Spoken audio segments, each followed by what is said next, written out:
Hello and welcome to Ellen Ruth Soap. I'm Ellen and today I am making a different soap for me. I'm going to make a calamine soap using calamine powder. I got this. It's pure calamine powder.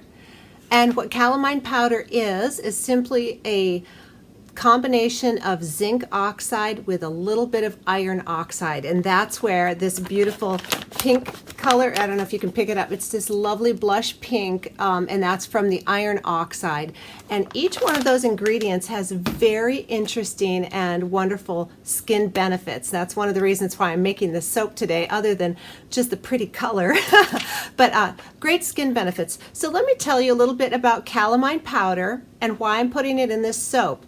I'm not making any claims on this bar of soap. This soap will get you clean. It's going to lather up in the shower and clean your skin, and that's great. But calamine powder has some benefits. So I'll just tell you what those benefits are. You can do your own research and decide if it's something you're interested in, but hopefully this will be a very pretty blush pink soap when we get done with it. Calamine powder is known to be very skin soothing. It's gentle, it soothes inflammation, it has an anti-inflammation side to it, it's an antiseptic, it has some toning properties, it's supposed to calm itchy skin. When I was a kid, you put calamine lotion on your bug bites. Well, this is supposed to be very calming on stings, insect bites, poison ivy. It's that sort of a soothing effect on irritations and itchiness. It also says that it increases the circulation, so it's very healing for acne-prone skin or you know, rosacea or things like that.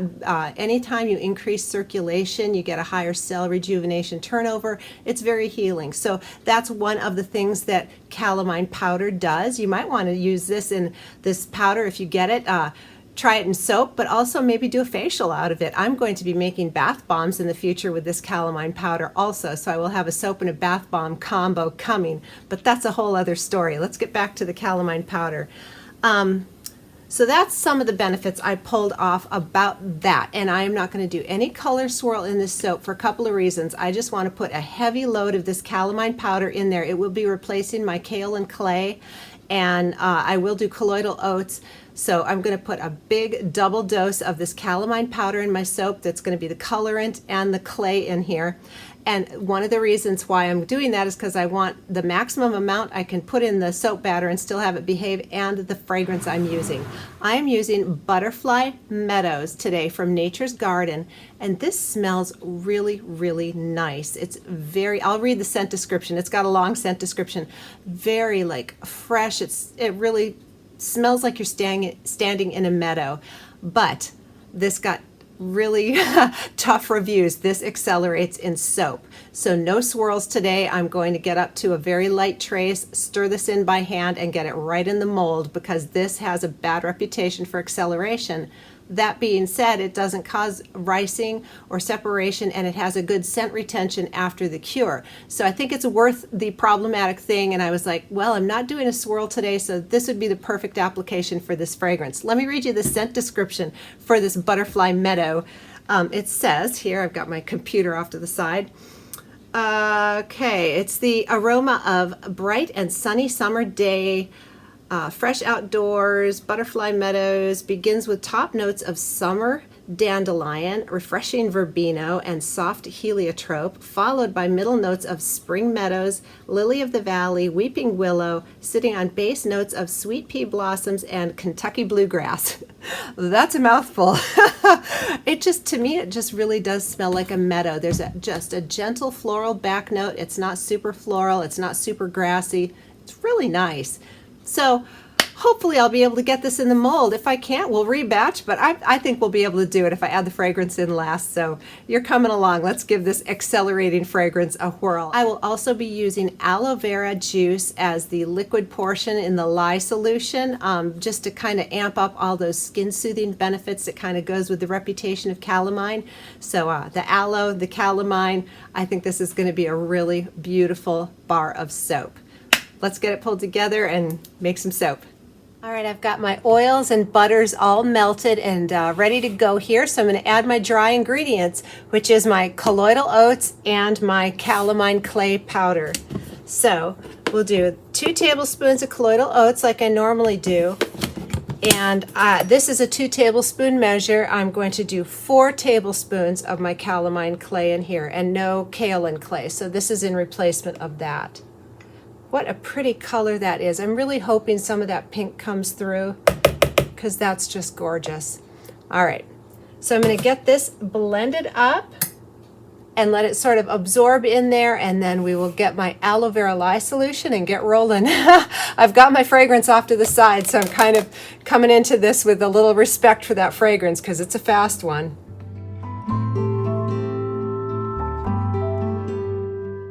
All right, it's time to get going. Here is my aloe vera lye solution that has cane sugar, tussa silk fibers, and sodium lactate.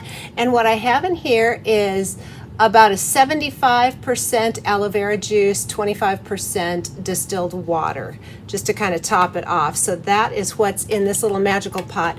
And I normally do about a 25% water discount, very steep. Well, today, because of the fragrance, I'm just hedging my bets on.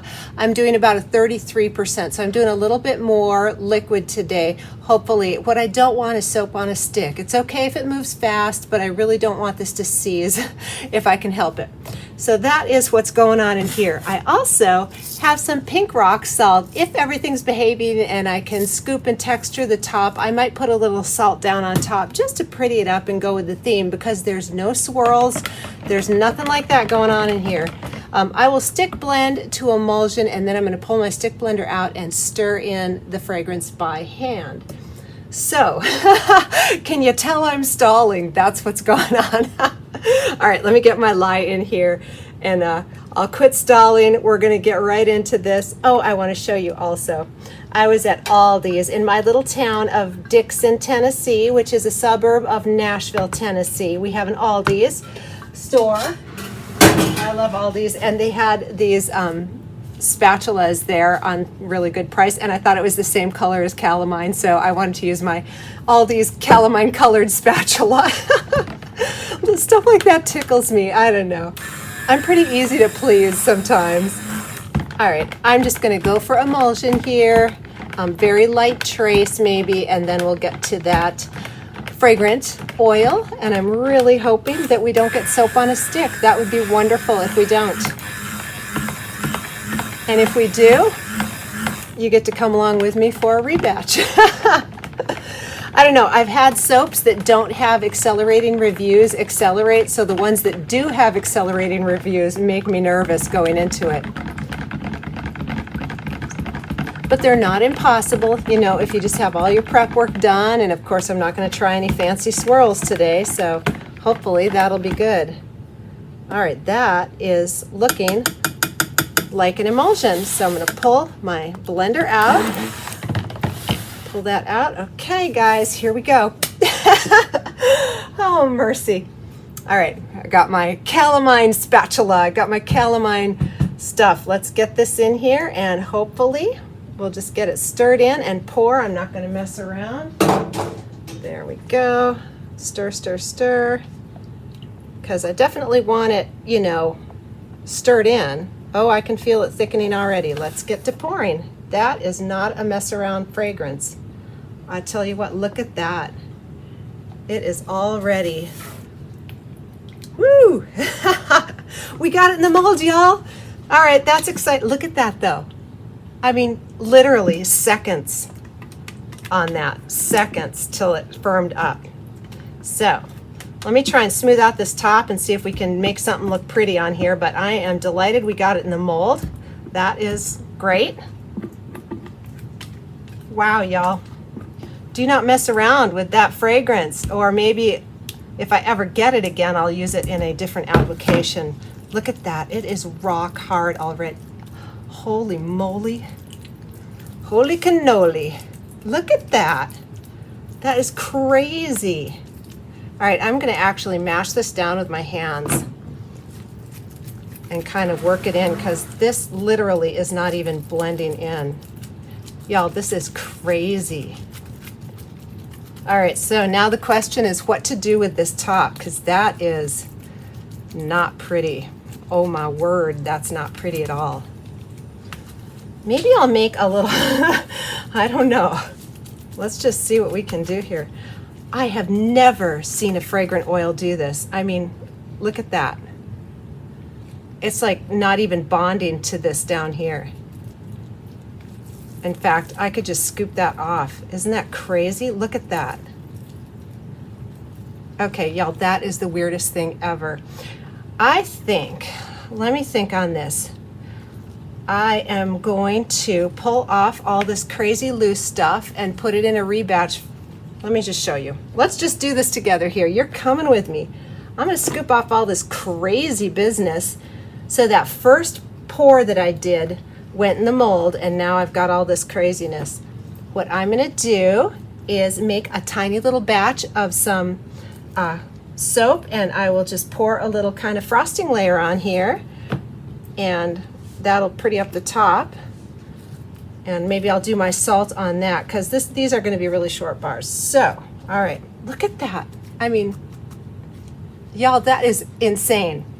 So, let me, and this will all go in my rebatch bucket. It's not going to go to waste. That is good stuff right there, but yeah, that's crazy. So, let me get a little batch of cold process frosting type stuff. I don't think I'm going to pipe it. I don't know. Let me think about it. I'm going to go get my lye, and we'll do something pretty on top here, because wow, y'all, that's crazy.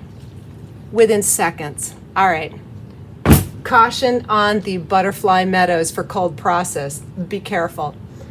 We'll come back in a minute when I have the top stuff ready.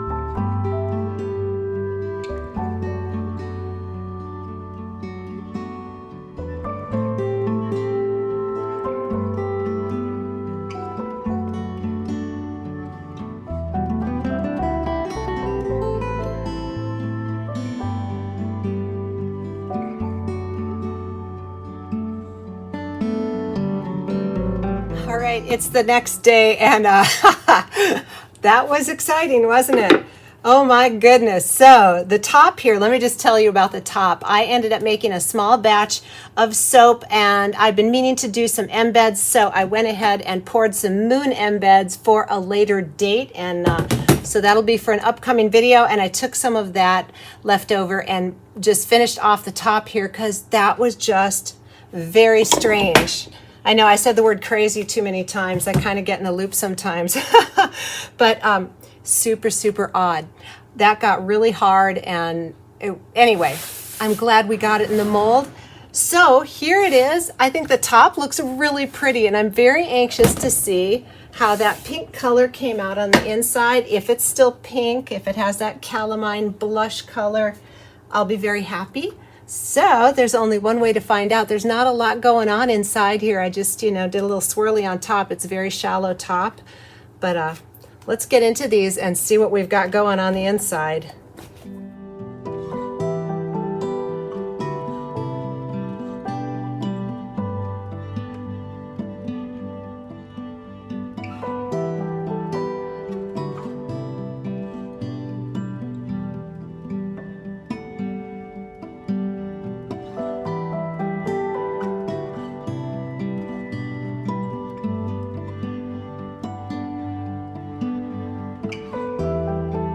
Back with my lovely Olga to get these cut. I will put them with the salt side facing down to help reduce any drag marks here. And because it's not a lot of swirl or anything going on, I am not going to cut sample pieces. I'm just going to cut the full bars here. So let me talk about that fragrance. What is it? Butterfly Meadow. It smells really nice today. Let me start off by saying that it does. It smells very nice, very kind of green and fresh. There's that blush color, and I don't think it's going to discolor too much or anything. So not a lot going on, but really pretty.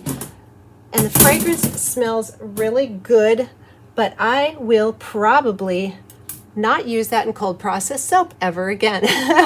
It would be great for a bath bomb or a candle, but yeah, so interesting experience. I also believe that the iron oxide and the zinc oxide probably also aided in the trace. You know how titanium dioxide does speed up trace. So I think the calamine powder was also a contributing factor, so I don't want to fully blame the fragrance. I think a couple of things worked against the trace here, but we got it, most of it in the mold anyway, right? I actually think those tops, that was kind of a happy mistake, wasn't it?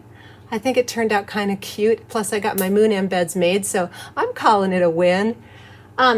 What else? Oh, let me tell you, this got really, really hot in the mold. Normally I put the wooden lid on my molds after they're poured, and if it's cooler weather, I will go ahead and throw a blanket over the top because I like my gel phase. Well, as I was making this top layer, this portion got really hot to where it even started to look like it would crack on the top. So no lid on this, and I think that's also, I think the oxides are a contributing factor to that, the zinc and iron oxides. So got hot in the mold, fragrance moved fast. This was a challenging batch, but in the end, I think these are really wonderful bars. Thanks so much for coming along with me on this journey. It was an interesting one today. If you enjoyed today's video, please consider hitting the like button and subscribe and that bell for notifications so you don't miss a video where things may go wrong. You never know what happens in the soap studio around here. Anyway, thanks so much for watching and have an awesome day.